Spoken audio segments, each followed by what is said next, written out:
down here. Yeah, all you need to do is go to the folder that it's in. I'm going to use Purple Sky, and these are by Code Draco, who's awesome. He makes these cool giveaway things. He just gives away some stuff. Open it in Photoshop. Cancel. I don't give a crap about that stuff. Okay, has it opened? No. 1 second. Fine. Open it. Do Photoshop. There we go. Now you'll see that this has a black background. Quickly unlock the layer by double clicking it obviously and clicking OK. Then what you want to do is you want to make sure you're on the right layer.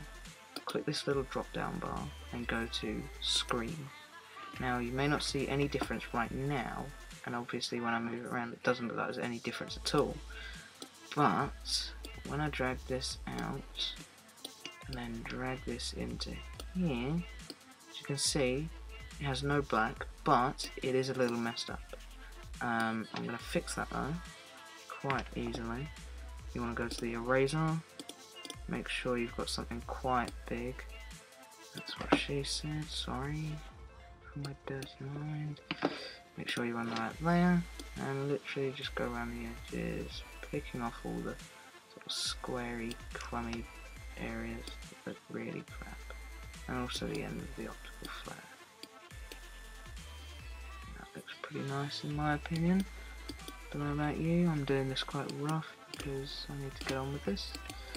You're probably wondering how to do the rest of the stuff, so I'm going to spin it around and probably resize it in a minute, but let's just get it into place first. I'm going to have it behind the text because I think that looks a bit better. Yeah, I need to do that in a minute. Come on, move. It's a good boy. Right, just a little bit, get it in place. Press Shift, go to the top corner, resize it down because we don't want it too big, do we? Because otherwise it will look like crap, in my opinion. Things that are too big just don't work. That's again what she said. Press Enter to quickly apply. Drag it down. Apply the transformations if no one knew that. And what I'm going to do actually is drag that way down so it's behind these boxes right here, just because it kind of gives a nice effect. So I've basically got the text in there, it's looking pretty good, but it kind of does look a bit dodgy. It doesn't look as... it doesn't have that much depth, let's say, as Quinny said to me earlier. And when I gave him the preview, he said it didn't have that much depth, so he asked me to do something about it. No, I don't want to do that kind of gradient overlay. That's too incredibly crazy. Basically what I'm doing here is putting an overlay that just puts on like a kind of fade out effect, so it doesn't completely cover it with some crappy colours. I'm going to turn the opacity down to around 35, maybe 30. That kind of gives it a sort of darkness down here, and then it goes up to brightness. What I'm also going to do is double click on the layer again, go to Outer Glow, and change the colour to a sort of pinky, purpley, doesn't really matter, you can choose whatever you want, and put the size to quite good, and then change the opacity down so it doesn't look like crap. You don't want it to look like crap, do you? I don't think you do. Let me just change the colour again. Put it a bit lighter. Yep.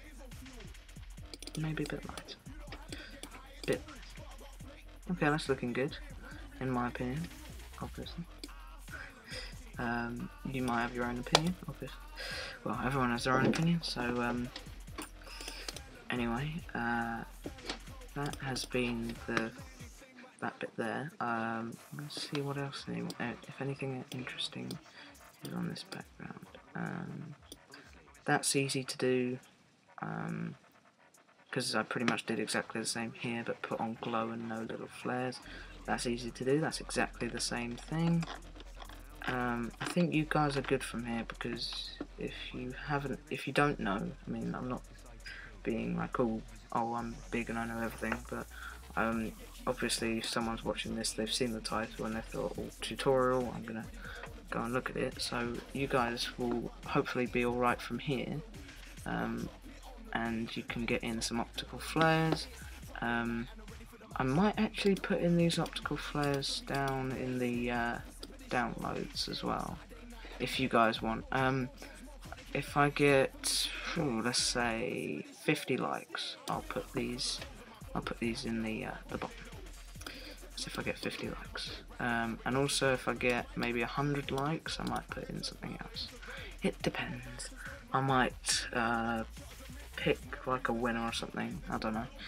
Just to try and get me started off on this channel. I mean, I do make intros and stuff, but they're not very good.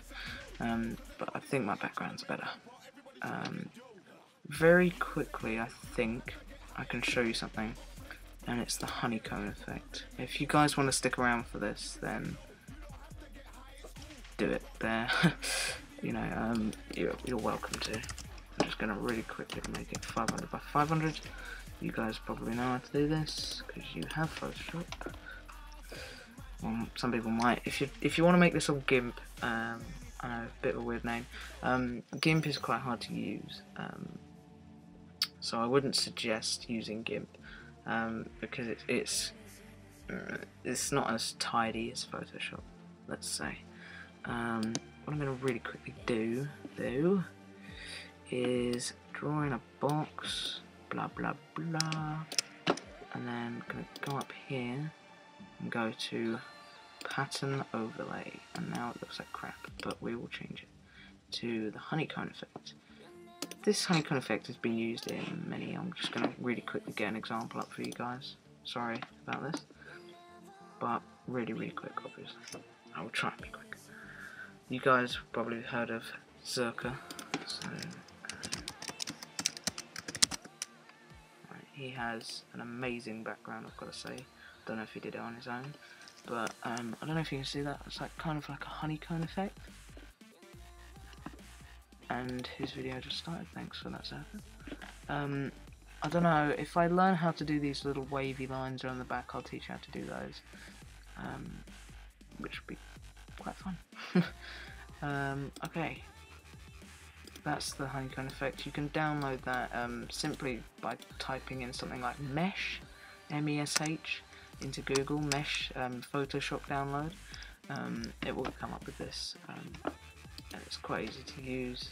Literally just basically what I've said right now, and my laptop just kind of froze. Okay. Patience is the key. There we go. So this is what I achieved from using these optical flares and some Cinema 4D renders. If you guys could help me out and tell me how to use fraps, I mean, I know how to use it, but I don't know what frame rate to use it with if I'm doing like a tutorial on Cinema 4D or Photoshop, and I am on a Mac right now, as you can see, with all this stuff at the top, and that there is QuickTime. I'm using a QuickTime Recorder, which can't be used on Windows, unfortunately. Sorry if I'm dragging on, just a bit of information there. I'm Austin from Intro Designer HD, and I'll see you again with another tutorial on some backgrounds or intros, depends. Thanks for watching, and goodbye.